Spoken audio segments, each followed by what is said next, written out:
Tani fa YouTube channel ye. Chuma cha dziko lino chigwa kuposa nthawi ya matenda a COVID-19. Kafukufuku watsopano amene uchitika ndi bungwe la Economic Intelligence Unit EIU la mdziko la United Kingdom walosera kuti chuma cha dziko lino chikula ndi 0.7% mu chaka chino cha 2023. Kukulaku ndi wocheperako ndi mmene chumachi chinakwera mu nthawi ya matenda a COVID-19 pamene chumachi chinakwera ndi 0.8%. Matendawa atavuta kwambiri. Lipotilo likuonesanso kuti kamba ka ichi GDP ya dziko lino itsika ndipo ndalama yakwacha ichipa mphamvu ndi 20% pofuna kuti dziko lino likhale ndi ndalama zakunja. Chaka chino chikamatha akuti ndalamayi ikhala ili pa 1245 kwacha 1 tambala pa dola iliyonse, kumachita kuti pano ili pa 1048 kwacha 5 tambala mabanki, pomwe pa black market ndalamayi ili pa 1800 kwacha. Bungwe la EIU launikanso kakweredi kwa zinthu mdziko muno ija mchingerezi imachita kuti inflation, ndipo akuti chakachi chikamatha inflation iyo ikhala ili pa 35.4%, kumachita kuti inali pa 19.1% kumayambiriro a chaka chino.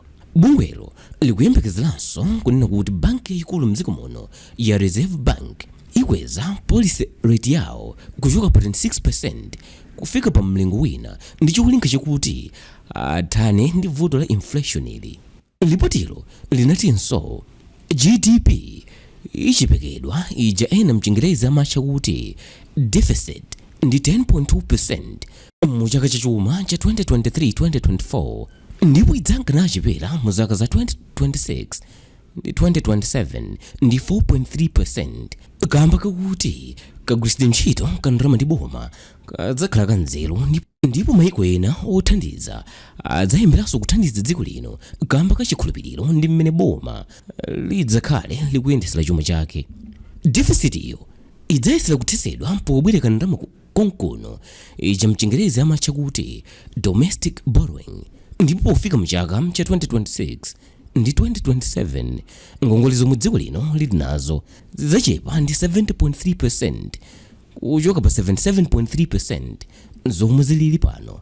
Kuwonjezerapo, lipotilo likutinso kukwera mtengo kwa zinthu uyamba kuchepa pang'ono-pang'ono mu chaka cha 2024, ndipo likuyembekeza kuti banki ya Reserve iyika njira zoyenera kuti zimenezi zitheke mdziko muno. Mkulu wa bungwe la Economics Association of Malawi ekama a Frank Chikuta anati chilichonse chokhuza chuma mdziko muno chikusonyeza kuti zinthu zizinkanakwerabe chaka chino.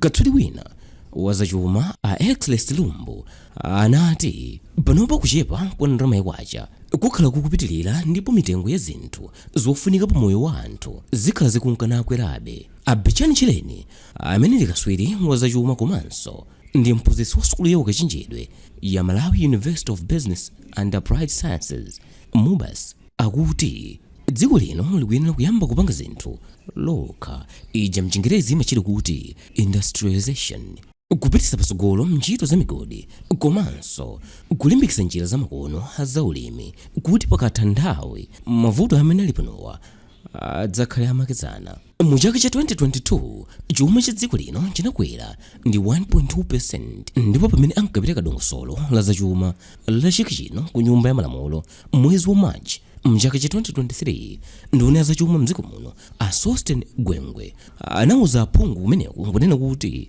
chumachi chaka chino chikuyembekezera kukwera ndi 2.7%. Agwengwe anatinso inflation idzayimira pa 18.2%, kuma banki yayikulu ya Reserve Bank inadzalengeza patsogolo pake kunena kuti inflation iyo ikhala pa 24.5%. Koma bungwe la EIU mukafukufuku wawo linati inflation ikwera ndi kufika pa 35.4% chaka chino chikamatha.